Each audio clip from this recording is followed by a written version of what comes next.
So I often get asked this question, or at least some variant of the question: how does studying history help my prospects of being given responsibility in the party? And I think that if we look at Jim Chalmers, we can see the direct cause-effect relationship between him studying history and then him ending up as the Treasurer of Australia. Now, obviously, there's an overarching competence that Chalmers has that has allowed him to get there. Whatever path he would have taken, he obviously would have ended up somewhere of some pretty senior responsibility. But he attributes a history class as sort of the beginning to his journey to get there. And the key thing about Jim Chalmers that I always want to stress is that he's not an economist by trade. He took an entirely different route to become the treasurer, but his experience in studying history was considered transferable experience to actually have expertise in the treasury portfolio. So, Chalmers attributes the beginning of his journey to getting to where he got to today with a history class in high school. So basically, he had a teacher who was an East German refugee, or at least something like that.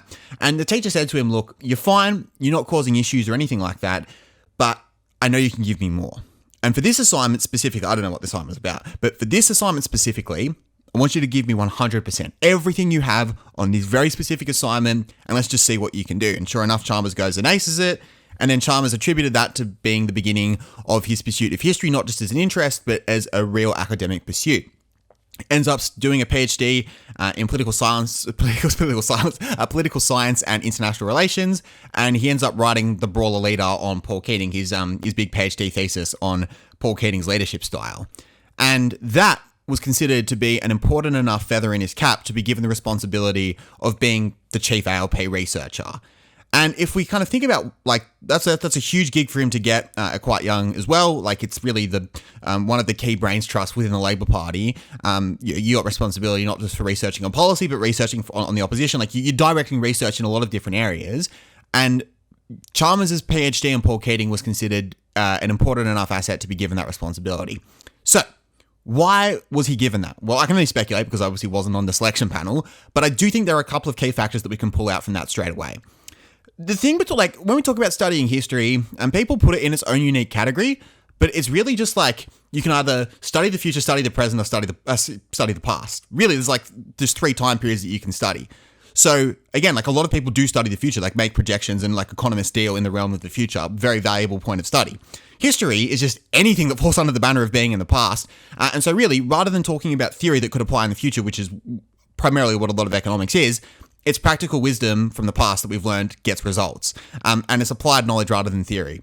So obviously, whether you're talking about like, health or economics or whatever it may be, having a huge sample size of past results and a huge collection of data is going to be a very important asset. Again, just like think about, I don't know, running a chatbot on like 2 or 3 bits of data versus 50,000 bits of data. Obviously, you're going to get much better results than the one with 50,000 bits of data. And Jim Chalmers' brain was basically that. It was just an accumulation of reps throughout, a century of Australian history.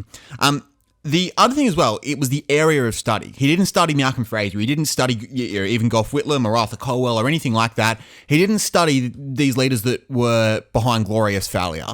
He studied the one who actually got results alongside Bob Hawke. Because the key thing about the Hawke Keating is that it's since World War II, and even I don't even think you can really count Chifley as a success story for actually implementing a vision in the long term. He was obviously very helpful to have after the war for having a deflationary economic approach and not repeating the mistakes we made after World War I. But he only got 4 years, and quite surprisingly, he lost the 1949 election because one would assume bank nationalisation would be the big underlying factor. So he really wasn't able to get a decade in like the Hawke Keating government was, where they got over a decade, to actually implement a vision. So he has a PhD in studying the only successful Labor government post-World War II that actually was around for long enough to implement a vision and create reforms that were so embedded in Australia, like Medicare, that not even John Howard could undo them. So he has the complete playbook up his sleeve from the most successful Labor government since the war. Not only that, but he's then got the playbook on Paul Keating specifically, and what was Paul Keating's biggest asset? It was probably less the statesman stuff, which I think Bob Hawke excelled at a little bit better. It was the fact that he would dominate Parliament, and that the Liberals could not land any blows on Labor while Paul Keating was responsible for basically defending the economic record in Parliament. Once he started going in Parliament and trying to defend things like just broader vision he had for Australia, like republicanism or whatnot, I think he wasn't as effective at doing that because he could just give away easy culture war cheap points to the opposition. But when it came to nuts and bolts details, stuff that couldn't be dragged into the culture war arena, when it came to stuff on economics, he was unbeatable in Parliament. And obviously, when John Kerrin becomes the Treasurer once Keating has his failed leadership attempt in earlier on in 1991, John Kerrin struggles so much in Parliament that everyone's like, oh crap, we've got to do something here because we really missed the fact that Keating's not defending our economic record. So bringing Keating in, like if it's for Paul Keating, it's a choice between either retiring or becoming Prime Minister. They're your only two options while he's in the backbenches after his failed leadership coup. And so a lot of people were like, look, if we can just keep him in Parliament to defend us, we're going to do that. And so desperately they reached out for Paul Keating to come back as Prime Minister purely so they could keep him on their parliamentary team for debates. So obviously Jim Chalmers has just studied his entire parliamentary playbook completely. Again, like it's just common sense. Like I don't know why we don't think of it as being as useful in the realm of politics, but like you look at any other field. I'll talk about the World Cup because that's just recently, so I'll talk about soccer. Spain won the World Cup a couple of days before I recorded this. Back in the 1970s, basically Spain implemented a blueprint for how they could get to the future, where they studied very successful nations that could actually operate over a 50-year lifespan and win numerous international soccer tournaments over a 50-year lifespan. And now we're seeing the fruits of that decades later. And so right now, what pretty much every country, what every federation worth their salt is doing across the world is they are studying how did Spain get from where they got to in the 1970s, where they were the perennial underachievers of international football.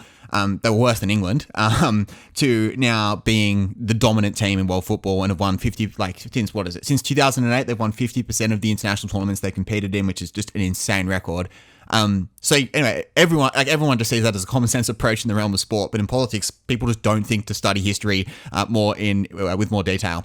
And then the other factor as well that I think often goes without being spoken about is that knowing your place in the pantheon of greats it's a really powerful thing, and obviously you got to earn the right to be there. You don't just get that just title bestowed on you by default. But for maintaining morale and collective will to push the human spirit in a certain direction, understanding your place in the evolution of pantheon understanding your place in the evolutionary pantheon of greats, I think is really important. And then certainly for Hawke and Keating, they understood themselves as pushing forward the Labor Party. Now, for Keating, you would argue that he actually diminished, he made the argument that Labor's never had a truly great leader. But Bob Hawke understood his place. Again, we had Curtin, served the right place, right time. We had Whitlam, who was needed to break down the perennial run of Liberal leadership, but he wasn't the right guy to be the Prime Minister because he was too ill-disciplined. So as the Prime Minister, I am going to be the one who then brings the discipline in, and that will be the next evolutionary phase of the Labor Party. And so understanding your place in history is actually really important for maintaining morale and collective spirit. And I think you're seeing, with Reform, they don't, I'm talking Reform UK here, because they don't have that collective history to maintain any sense of spirit. Their only claim to greatness is ideological purity. All that has to happen is someone to go, no, I am even more ideologically pure than you, and then we get Restore. So yeah, I think for any party that wants to be a major party that is worth their salt, having people who know their history, and same for corporations, right? Having people in the corporation that know the DNA of the corporation, the historic DNA, are crucial for them being able to maintain morale. The challenge is then communicating that, which is why you need people who know it well so that it can be communicated. And then as well, this is an interesting pattern. If you look in the UK and the US, a number of very influential politicians also studied history at university in some capacity. I didn't actually know this about Biden, but Biden did. Franklin Roosevelt didn't do it in a formal sense, but he did write a lot about the presidents of the 1800s as well. You had Gordon Brown in the UK, Clement Attlee in the UK as well. And so this is a pretty observable pattern across the world. And it makes sense that, obviously people go, what's the easiest pathway into politics? You go law. Here's an alternate argument. What about history? Because you have the playbook from the past, which puts you probably in the best position to evaluate what the present needs. Now, a couple of reasons as to why I think if you are an aspiring politician that wants to get into politics, there's a couple of reasons why I think studying history, either in a formal capacity or in an informal capacity, is really important. Firstly, if we're talking about the Labor Party specifically, you just need to understand the three big Labor splits and the three big schisms, I think are just so unbelievably important to understand. The first reason why is that it allows you to avoid any of the historic landmines that have tripped the Labor Party up. And after, particularly the 1955 split, which in my opinion was actually the worst of the three, it like anyone like that was within a 20-year radius of that was pretty well traumatized by it. And they knew what buttons not to push to keep the tent together and to keep the fellowship together. And I think the further we get away from 1955 and the less consciousness we have of, people go, it's literally 1985. No, people should be saying it's literally 1955. The further we get away from that, I think the more likely we are to see landmines in the party that could force another schism like that again. Unlikely to be about Catholicism, but it'll be something else. And so I think it's just really important to know how diplomacy actually kept the party together in what was their darkest hour. I think it does make you a better storyteller. I think you look at, I'll use an example from both sides of Parliament here. Paul Keating, because he didn't study history, he didn't study anything really, but because he knew his history really well, one of the great things he was able to communicate was he could understand Australia's place in history and then the steps forward they needed to take to change their role. And he was arguing that Australia, was sick with much of its history, and much of its history had made it a sick country, and so this is where we need to advance to cure the sickness. It made it a very compelling storyteller in a way that I just don't think grab someone like Kim Beazley. Obviously, it's not fair to compare anyone with Keating, considering just how great he was at what he did, but I don't think Kim Beazley was anywhere near as compelling at portraying Australia's role in history. But I'll use an example from the Liberals just to make it non-partisan. Compare Abbott with Scott Morrison. Now, for all of Abbott's other flaws, you could argue that Abbott was a compelling storyteller. No, again, probably not to the ears of most of the guys that are listening to this. Obviously, Abbott wouldn't be a cup of tea. But compare Abbott to Scott Morrison. Abbott knew his Australian history far better than Scott Morrison did. And Scott Morrison, he didn't even know that Australia did have a history of slavery. He confidently said, we're lucky that we've never had a history of slavery in Australia, obviously forgetting what happened to Pacific Islanders. But Abbott does know Australian history fairly well. I mean, he's written a book about it since leaving office. And even though he was arguing it from what I would argue is quite a regressive viewpoint, rather than one that promotes any sense of optimism or anything like that, he could articulate where Australia was in its evolution of history. And, you can't argue with his effectiveness when, obviously, he had a media apparatus behind him. He had, the chaos of Rudd Gillard. I appreciate all those other factors as well.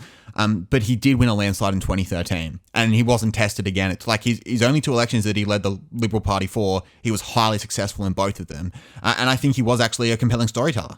Again, not a sophisticated storyteller, not add whatever other caveats you want to add in to make the point of he didn't persuade you specifically, but he persuaded a lot of other people. And I do think his understanding of history played a big role in that, because he was very able to articulate, we are not in the direction we should be because we have X historical example of where we were in a better spot. Whereas Keating would do the inverse. He's like, historically, these are our sicknesses. This is how we move forward to actually have a better future.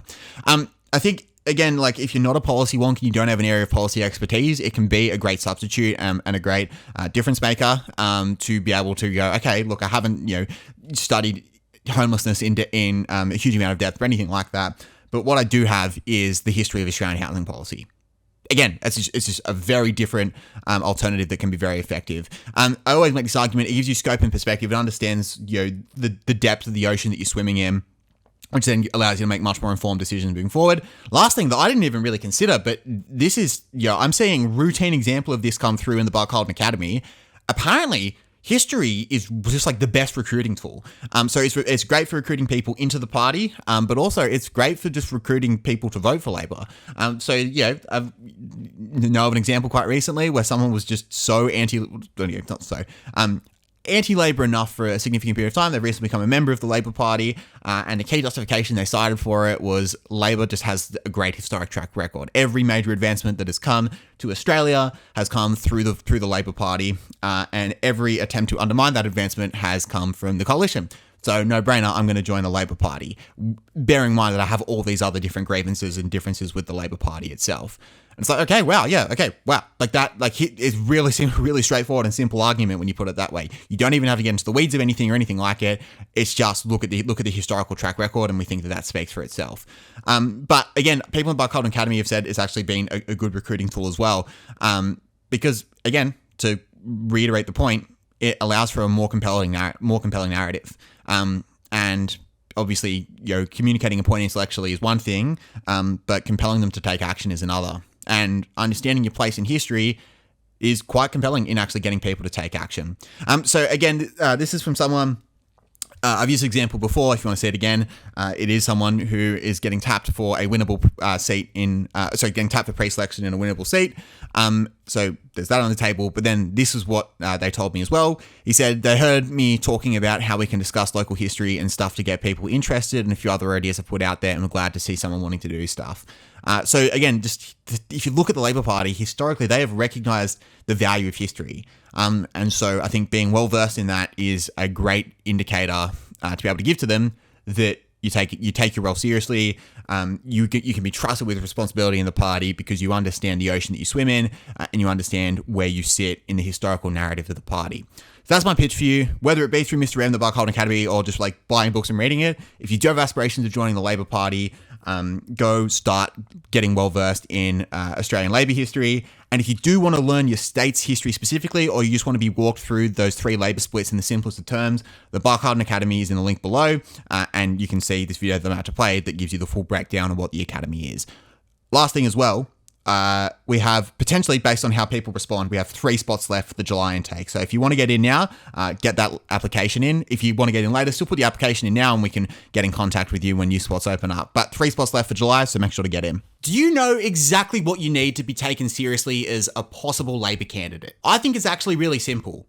1, have friends within the party to support you. And 2, have enough scope and perspective within the party to contextualize new information that you get. Without number 1, no one's going to vote for you. And without number 2, you will repeat all the historical mistakes that people in the Labor Party have made. But what if there was something that addressed both of those? Well, that's exactly what the Buck Holden Academy is. It gives you friends within the party without having to leave your own couch. And there, no question is too dumb to ask. You can organize meetups and you can have some very stimulating policy conversation from people who really know what they're talking about and from those who want to learn to know what they're talking about. But it's not just that. I've created lectures that cover pretty much the entire history of the Labor Party, including at a state level. I've designed the modules to make it accessible, but also rigorous at the same time. There are reflection questions at the end. I can mark submissions that you submit. And also at the same time, you can even do quizzes to assess your understanding. The Academy's been going for nearly a year and already people are starting to see results. Application process takes 2 minutes. The link's in the description below.